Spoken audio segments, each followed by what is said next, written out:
So last week, I think the lecture was given by our president Piotr, and it looks like we covered string formatting, comparison and logical operators, functions, and some conditional statements. So all of that is really powerful and kind of like fundamental stuff, which in conjunction with what you're going to learn today, you should be able to create some pretty cool software that can do actual stuff.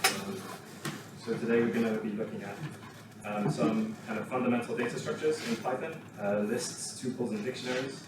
And then we're also going to look at string slicing, and then the most important, in my opinion, is the loops, which are going to work well with the lists to create some pretty cool programs. So jumping in with the list, I guess we just have the definition here. So a list is used to store multiple pieces of data under a single name. So as you can kind of see, I think it's best to just look at the example. We have a list here of the days of the week. And we can put multiple kind of items in this list. So as opposed to before, where we have one named variable to one value, we can now have multiple values to one named variable. And this is actually a really powerful concept. So another thing that kind of goes with lists is this notion of an index, or kind of as you can see in these lines 2 and 3 here, a kind of number which lets you access the data inside the list. So Monday would be at index 0. We like to start with 0 indexes. And then we go 0, kind of 1 to Tuesday, 2, 3, 4, 5, and 6 here. So even though there's 7 days of the week, it's important to remember that we go from 0 to 6 instead of 1 to 7. So if we run this little kind of program here, maybe you can make your own guesses about what's going to be printed out, but you'll see that it's Monday and Sunday because we're getting the first element at index 0 and the last element at index 6. A cool feature in Python as well, this one's just handy to keep in mind, is you can kind of go backwards when indexing. So in Python specifically, you can access lists from minus indexes. And what this does is it just works from the end of the list inwards as opposed to going from the start of the list outwards. So -1 here would give us Sunday, and then if we count along -2, -3, -4, -5, -6, -7 to Monday. So we should get kind of like the reverse order here, Sunday and Monday. Perfect. And then what's also important to notice is if you try and access, say, index 7, which we know doesn't exist because we have 0 to 6, we will get an error, it won't be happy with us, it is telling us the index error, this index out of range, because there is no 7th element. If we went and added a 7th element, by adding another comma and typing hello or something, then maybe it might be happy with us. While we run this one. So now we can get hello, but yeah, just keep that in mind. Your program will crash if you try and access something that doesn't exist. And this is good, because it helps us write great code. So you can see here kind of just a diagram of what index corresponds to what. So we have the negatives on top, the positives on bottom. What's important, I guess, or what I will say, is it's most common to just use the positive indexes from 0 to 6. The negative kind of indexing is just kind of there in case it's nice. You want to get the last one quickly, you type in -1. But typical programs will use 0-based indexing and then go up the scale.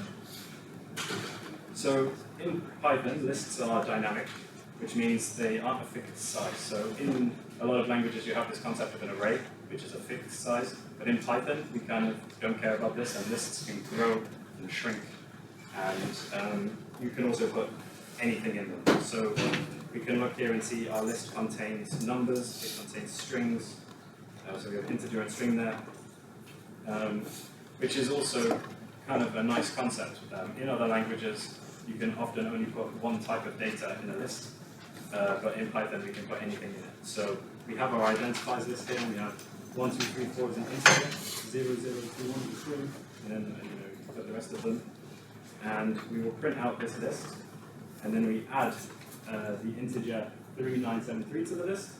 So when we print that out again, it will be there at the end. When you add things to a list, it goes at the end, unless you tell it otherwise. And then we remove 9421 from the list, which will remove the first instance of 9421. So that's something to remember. We have it in the list twice. After we remove it, we will have it in the list only once. It removes only one occurrence. And then we pop the first element. So going back to our kind of concept of an index, sometimes you don't want to remove an element by its value, but you want to remove it by its position in the list. So here we have pop, which will remove the item at the index 0 and gives us access to this, what we removed. So let's say we had, people in a queue for a till at a supermarket. We can kind of pop from the list and get, the next customer who will be at index 0, their rating. So if we run this, hopefully everything here makes sense in terms of what I said. So here we have some more kind of list functions and things you can do with the list. So these are kind of the ones you'll probably end up using most commonly when working with lists, and they're just important to keep in mind. The first one is extend. So here we have our list identifiers, and then if we made another list, and we have some other stuff in here, we can extend our identifiers list with our new list, and it will add all the items in this list to the end of this list. So we're kind of extending the list by another list. So it's kind of like merging them together, if that makes sense.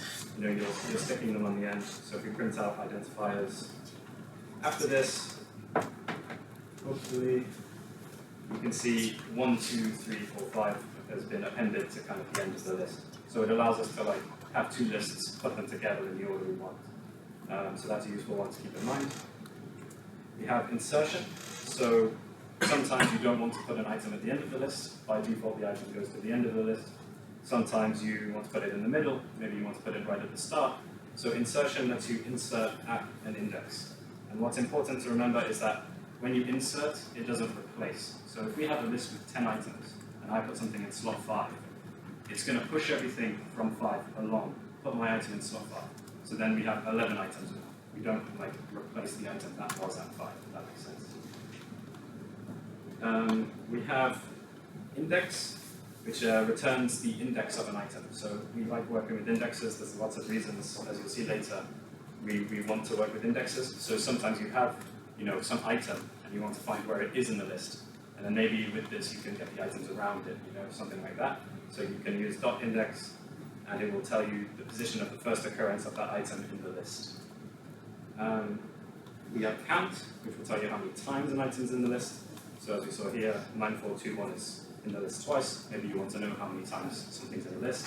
Let's say you had a list of people who've bought something from your website, and you want to see how many times has this user bought something, because if they buy something 5 times, you give them a promotion. The count function might be very useful for that kind of thing.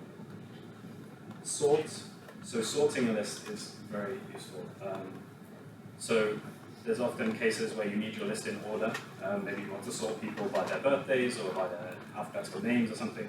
So Python gives you .sort here, which will sort the list in what's called non-decreasing order. The wording there may seem a little weird, like non-decreasing. Why does it say non-decreasing? Why doesn't it just say increasing?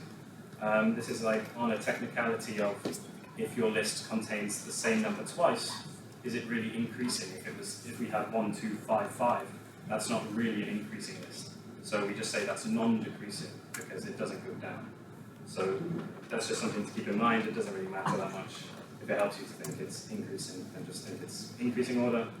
And then you can also, in combination with that, reverse the list. So maybe you want to have it in non-increasing order. You can reverse the order, so you can sort it, then reverse it, and you end up with the oldest person at the front of your list and the youngest. There's nicer ways to do that, but that's one way you can achieve this. So we have the reverse here, which will reverse the list. So, is there any questions this far? I know that's a lot of kind of functions to remember, and you have them all here in the table for when you come on to the work later. But if we're all good with that, we'll move on to a slightly cooler sounding topic. Of multi-dimensional lists, which sounds quite cool, right? So lists, as I said, can contain anything. We can put numbers in them, we can put strings in them. But what if we put lists inside of lists? Then we have multi-dimensional lists, right? So if we remember accessing a list by an index, so if I want to get the first item in identifiers, what if this first item is a list? Now I have another list. So I have access here to list 2 as my item that I retrieve from this list. So then I could index into this one again. And this is kind of where we get the multi-dimensional concept from, with indexing twice. So you can see down here we have an example of a multi-dimensional list. And I access the first element of the outer list, which would give me this one. And then I access the second element, or the element at index 2 within this, which will give me 6, I believe. It's important to remember again, we're working from 0. So when I say the first element, it's really the second. Going like that one. But yeah, we end up with 6 here. You can do this as many times as you like. So you could create a 3D list, a 4D list, a 5D list. You can go into as many dimensions as your heart kind of desires. But if you find yourself going above maybe 3 dimensions, there's probably a different approach to your problem. It's very uncommon that you need lists of this many dimensions. So maybe take a step back and rethink your approach if you ever end up doing that. But to help kind of visualize what a multi-dimensional list might look like, you can kind of imagine it as a grid, where your first index could be the x-coordinate and your second index could kind of be the y-coordinate. So say you wanted to represent kind of a board of chess, you would have a 2D list of 8 by 8, and you can put in the x-coordinate and the y-coordinate and get a specific square in the grid, right? So we can see here we have, I think this matches to our 2-dimensional list here. So if we want to so when we're doing this first index operation here, we can put the x-coordinate into this kind of column, and then we do our second one, we see we end up with 6, the same. So we go kind of 0, 1, and then we go 0, 1, 2, and we end up there. So when you extrapolate this into 3 dimensions, obviously you can do the same thing. When you get out to 4 dimensions, it gets a bit silly. You can't really draw a 4-dimensional list very nicely. So maybe try a different approach if possible. So the next thing we're going to go on to is something called list slicing. So we have these lists and we have items in the list, but sometimes you need to only look at a number of items in the list. So maybe you want only the first 10 items of your list. You have a list of 1,000,000 items and you want the first 10. Maybe you want to look at, maybe you have a list of numbers, 1, 2, 3, 4, 5, 6, and you want only the even ones, stuff like that. List slicing can be really useful in these kinds of scenarios. So as you can kind of see here, it allows you to specify a start index, an end index, and what's called a step. And these are powerful concepts which we can use to get kind of sublists or subsets of our list. So we have here people's grades, I assume. So if we want to retrieve all of the last grade, we can use this slice. So to break this down, we specify 0 as the start index, which is an inclusive bound. So when we say for the start index that we want it to start at 0, this means including 0. So we know 67 is our 0, we know 67 will be included in the output of this one. And then we look at the end index. So we say the end index is 8. So if we count along 0, 1, 2, 3, 4, 5, 6, 7, 8. And then what might be slightly confusing and what's a bit hard to get your head around at first is that this index is not included. So when we say 0 to 8, we're grabbing these elements. And what's cool about this is we actually grab 8 elements. So even though we don't include index 8 itself, the reason we kind of have this inclusive exclusive is so we can grab 8 elements. So you can kind of quickly check how many elements are actually going to be in your output. The syntax is a little funny here. You may notice that we didn't specify a step. By default, it will just be 1. What it means to have a step is how many elements along you go each time. So we look at the 0th element, and then we step 1 along to look at the first element. But we could step 2 along, and then we'd look at element 0, element 2, element 4, element 6, and so on. So it just allows that kind of granularity. You get that control over what you want to look at. So we have in the second example, we retrieve all but the first element. So you can see we start at index 1. So we start here, and then we don't specify an end index. And by default, this just means, for the rest of the list. Same with the step, we don't have to specify it always, but if you don't specify the end index, you get the list. So we start at index 1, which we know is 72, we know this is inclusive, so we're going to end up with this kind of portion of the list. You can see here as well, we can omit the 0 if you really want. You can just put a colon, and it will assume the start index is 0, and these are just kind of reasonable assumptions Python can make about what we meant, so it just lets us omit that 0, so it's kind of equivalent to the first one. And then we have our example of step.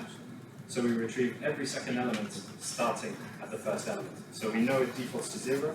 We know this will go to 9 because it knows the length of the list. So Python's smarter, and we can leave these out.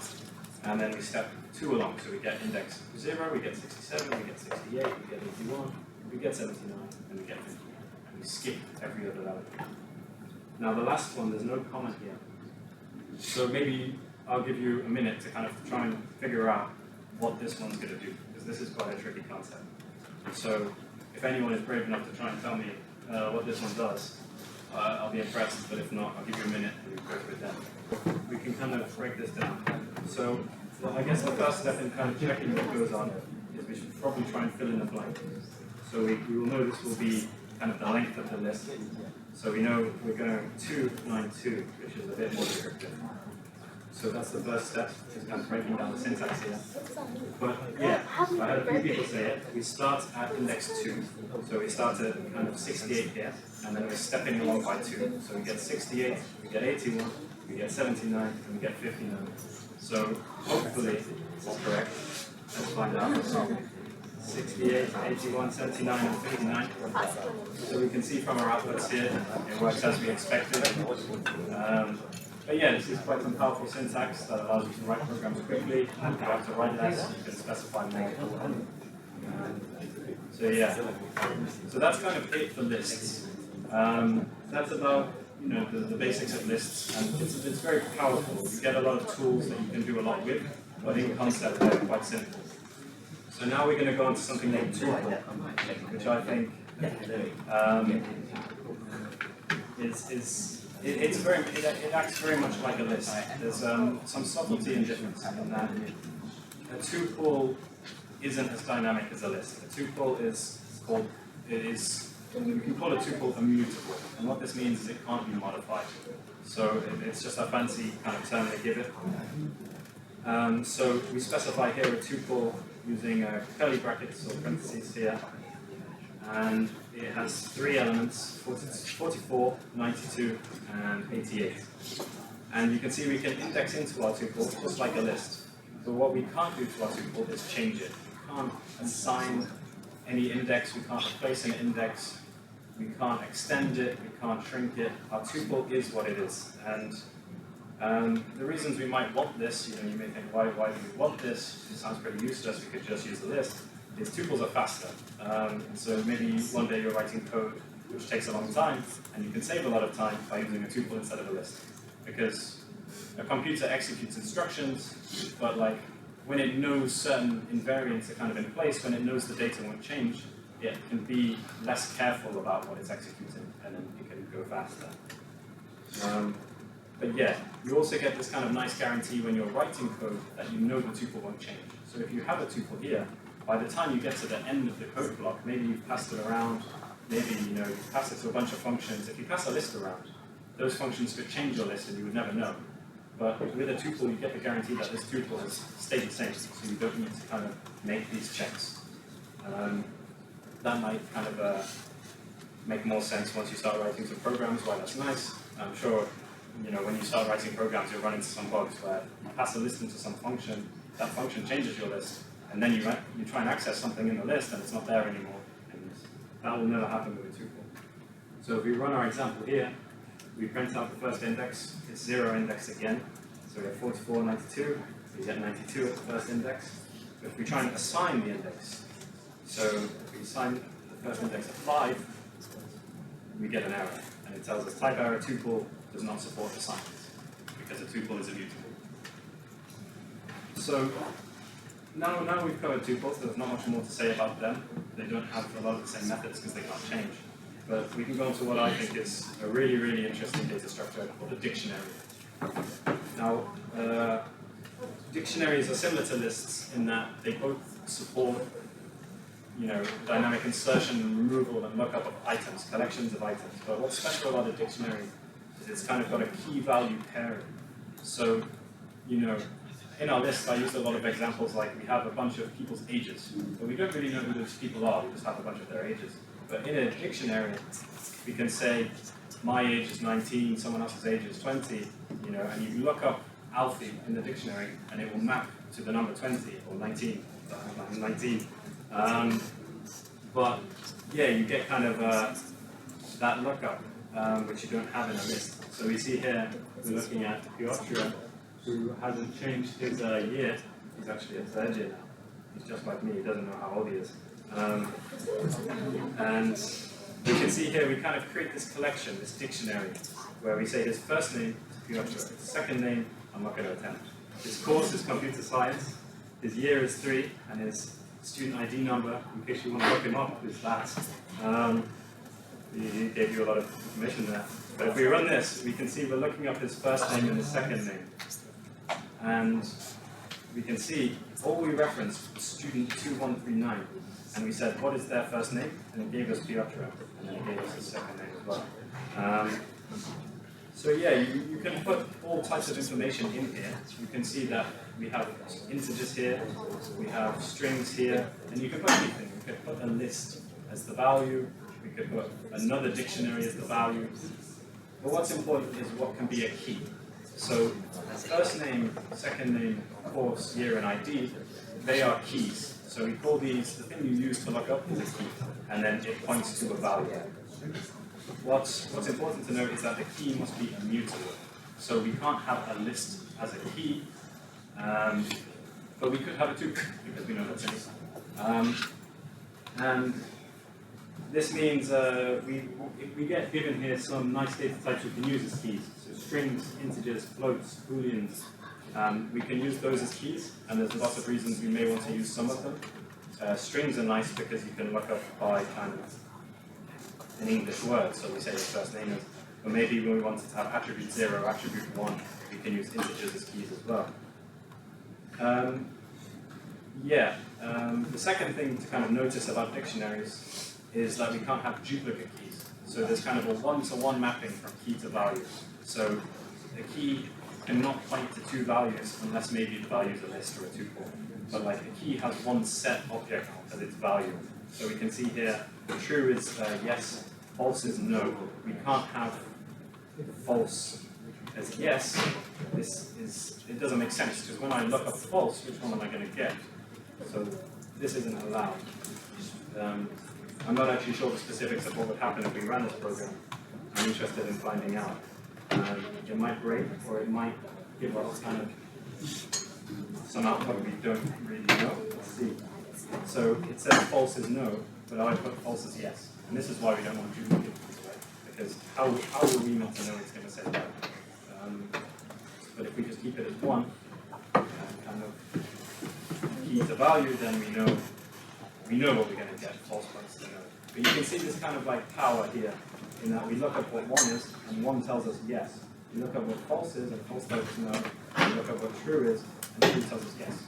So you can imagine a use case here where you have a program that's asking the user to kind of give us a yes or no answer. So we say to the user, is 2 plus 2 4?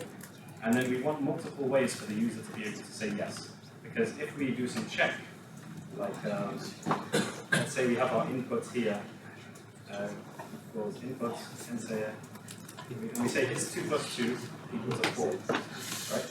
And if we normally write a program, we know how to do conditions. So we can say if the input is yes, print array, and otherwise we print now you're wrong. And if we run this program, hopefully I can do input. Yeah, so it tells me is 2 plus 2 4. And what if I say yeah? It tells me I'm wrong. But I said yeah.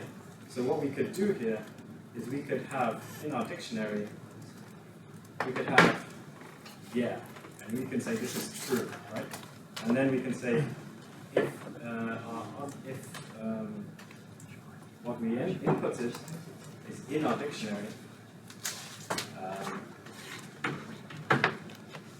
So if I say yeah, we get hooray, because yeah is in the dictionary. And we can kind of add ways like this, and this is just one example of something you can do with it, right?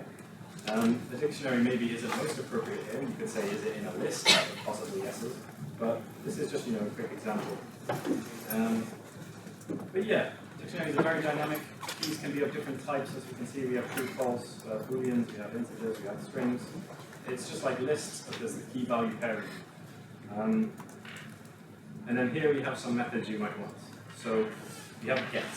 And what get does is it takes a key and then optionally a default value. So if I want to check, is it right, I can say input is equal to my dictionary dot get what I inputted, and by default it's false. So if my item wasn't contained in the dictionary, if I input like blue, I'm going to get false out.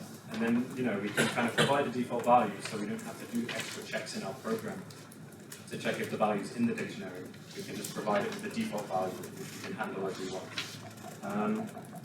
The second method we have here is items, which returns a list of tuples, with each tuple containing its key and value. So we get here kind of a multi-dimensional list, but it's a list of tuples.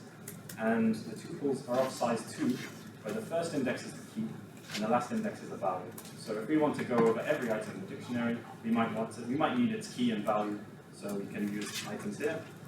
Similarly, we have dot keys and dot values, which returns a list of keys and a list of values. So if we want them in isolation, we can use these. And then we get pop. So if you want to remove an item from the dictionary, you remove it by its identifier, which is the key, and it will give you back the value. So if we had a dictionary of, I don't know, students at Warwick, and then a bunch of people leave Warwick and then we graduate, we pop them all from our dictionary so they're not in our database anymore. And yeah, those are kind of like the functions you'll use most with dictionaries. What's also kind of important, and maybe isn't mentioned to remember as a distinction between dictionaries and lists, is kind of the ordering, in that when you add things to a list, they have an index. So position 0, 1, 2, 3. Dictionaries don't work in the same way. Dictionaries, I mean, technically they sort of do, but like on the average use case, they don't have this order. When you call items keys and values, you shouldn't rely on the ones you inserted first being given to you first. As a principle, I think maybe in Python specifically they are, but indexes don't really exist in the same way as they do. So now we're going to go on to string splicing. So we see a lot of syntax immediately. I know all your eyes jump to the colorful code. That looks very similar to lists. And this makes sense if we think about it, right? Because a string, you can think of a string as a collection or kind of a list of characters. If we think about this string here, we are using Celsius. We could represent this as a list with the first index being W, the second being E, the third being a space. And that's actually how computers kind of do it. So we get to then use a lot of the cool syntax we do on lists with strings. And in Python, it's not strictly true. That kind of like, you get all of them, you don't get things like extend maybe, I'm unsure. But you can use this kind of like syntax with the -1 or indexing in, we can check 0, we can check whatever we want there. So this is called string slicing, and it's just pretty kind of like neat thing you can do.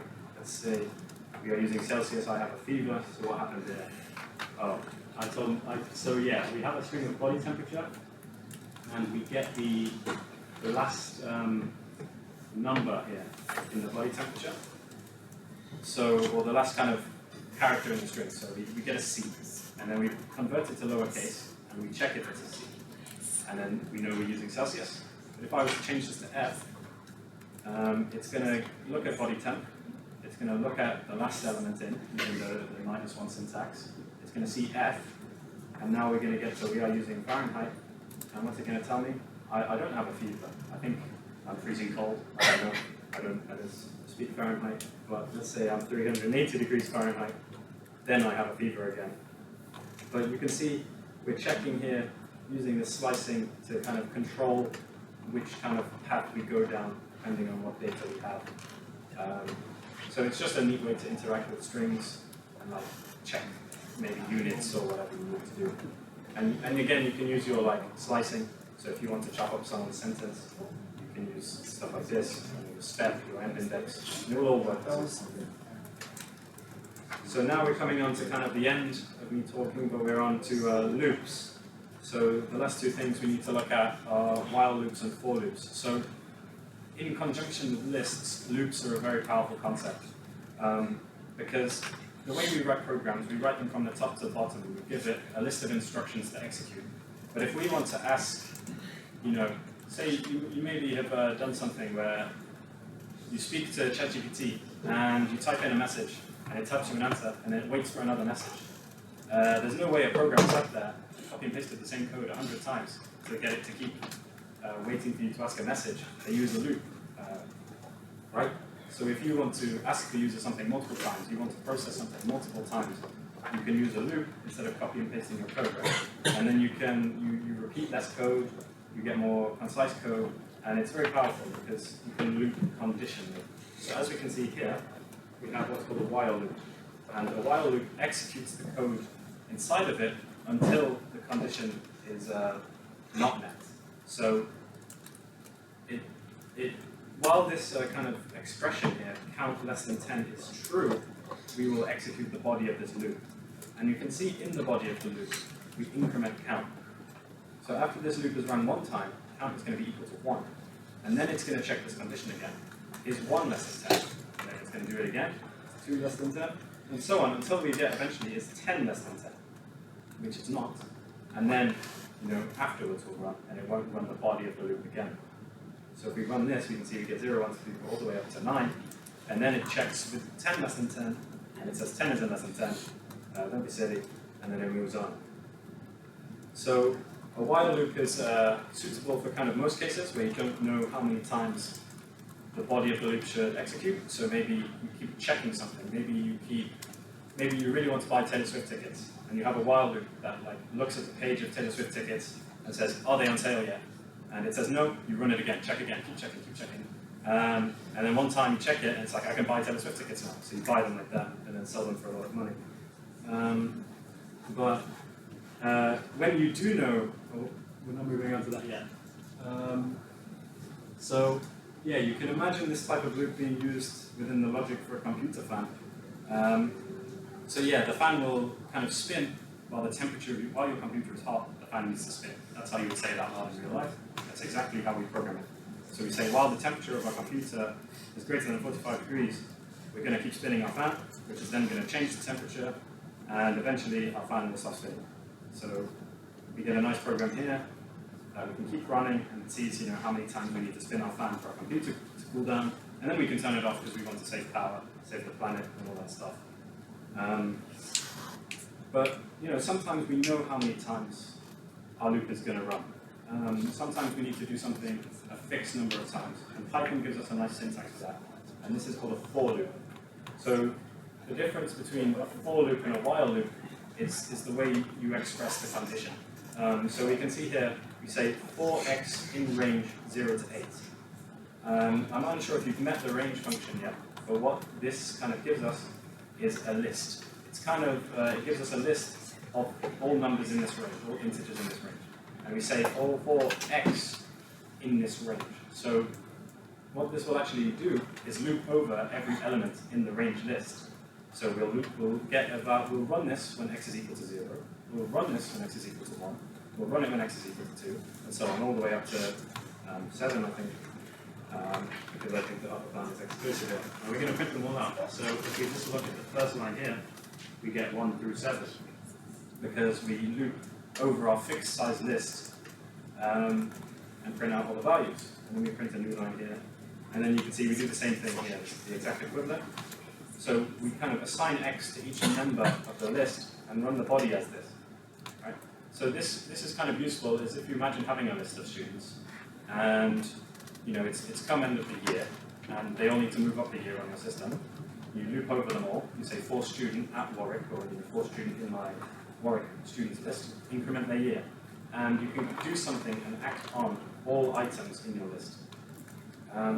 You can see here the range function also gives us a step. It's very similar to our kind of slicing. So we say 0, kind of 2, 4, 6, and then we get to 8, which is exclusive, so we leave it out. But yeah, for loops allow us to do that. And you can nest for loops. So inside your for loop, you could have another for loop, and then inside that you could have another for loop, and you can run things as many times as you want. So you could imagine this being useful when we have our multi-dimensional lists. So we have a list of modules per year. So we have some really fun computer science modules here. And the first list represents kind of first year, the second list represents second year, the third list represents third year. And we say the current year is 1. And then we say for the year in the modules per year. And then for the module in that year, we print the module. So what you can imagine here is year is equal to this list, and then module in year is equal to the items within this list. And when we run that out, we get a nice modules for year 1, and we print them out, modules for year 2, and we print them out, and modules for year 3, and we print them out.